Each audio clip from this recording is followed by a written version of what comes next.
இயக்குனர் ப ரஞ்சித் சூப்பர் ஸ்டாரை வச்சு சூப்பர் டூப்பர் படம் ஒன்று இயக்குனாரு. கபாலி. எல்லாருக்குமே பயங்கர எக்ஸைட்மெண்டா இருந்த அந்த திரைப்படம் பெரிய ஹிட் ஆனதை தொடர்ந்து சூப்பர் ஸ்டார் ப ரஞ்சித்துக்கு இன்னொரு வாய்ப்பு கொடுத்தாரு. அதுதான் இப்போ சூப்பர் ஸ்டாரை வச்சு அவர் எடுத்துட்டு இருக்க இரண்டாவது திரைப்படம். இந்த திரைப்படத்தை சூப்பர் ஸ்டாரோட மருமகனான தனுஷ் அவரோட ஒண்டர்பார் நிறுவனம் சார்பா தயாரிச்சுட்டு இருக்காரு. கொஞ்ச நாள் முன்னாடி ஒரு ரூமர் மாதிரி ஒரு நியூஸ் வந்தது. அதுதான் இந்த திரைப்படம் ஒரு கேங்ஸ்டர் திரைப்படம், கபாலி மாதிரி எதையும் எடுக்கிறாங்க, மும்பையை பேஸ் பண்ண திரைப்படம், பாஷா மாதிரி இன்னொரு படம் வரப்போகுது அப்படி இப்படின்னு சொன்னாங்க.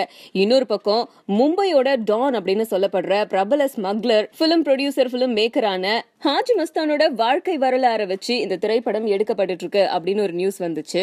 இது சம்பந்தமா ஹாஜி மஸ்தானோட வளர்ப்பு மகன் சூப்பர் ஸ்டாருக்கு இது சம்பந்தமா விளக்கம் கொடுங்க அப்படின்னு ஒரு கடிதம் ஒண்ணு அனுப்பிச்சிருக்காரு. அதை பார்த்த இவங்க அதுக்கு எக்ஸ்பிளனேஷன் கொடுக்கிற வகையில தனுஷோட ஒண்டர்பார் நிறுவனம் சார்பா ஒரு அறிக்கை ஒண்ணு வெளியிட்டு இருக்காங்க. அதுல எங்க நிறுவனத்தின் சார்பில் சூப்பர் ஸ்டார் ரஜினிகாந்த் நடிக்க ப ரஞ்சித் இயக்கத்துல உருவாயிட்டு வர ப்ரொடக்ஷன் நம்பர் 12 இந்த திரைப்படத்தை பத்தி பத்திரிகைகள்ல பலவிதமான நியூஸ் வெளியில வந்துட்டு இருக்கு. அதுல திரு ஹாஜி மஸ்தான் அவருடைய வாழ்க்கை வரலாற பின்னணியா கொண்டு இந்த படம் உருவாக்கப்பட்டு இருக்கு அப்படிங்கிற செய்தியும் வந்துச்சு. ஆனா இந்த கடிதத்தின் மூலமா நாங்க தெளிவா ஒரு விஷயத்த சொல்றோம். இந்த திரைப்படம் மும்பையை மையமா கொண்ட முழுக்க முழுக்க கற்பனையை வச்சு எடுக்கப்படுற திரைப்படம் தான் தவிர இதுல எந்த ஒரு கேரக்டரையோ யாருடைய வாழ்க்கை வரலாறையோ நாங்க குறிப்பிடல அப்படின்னு சொல்லியிருக்காங்க. சோ இது ஹாஜி மஸ்தான் அவர்களோட கதை கிடையாது அப்படின்னு விளக்கம் கொடுத்திருக்காங்க.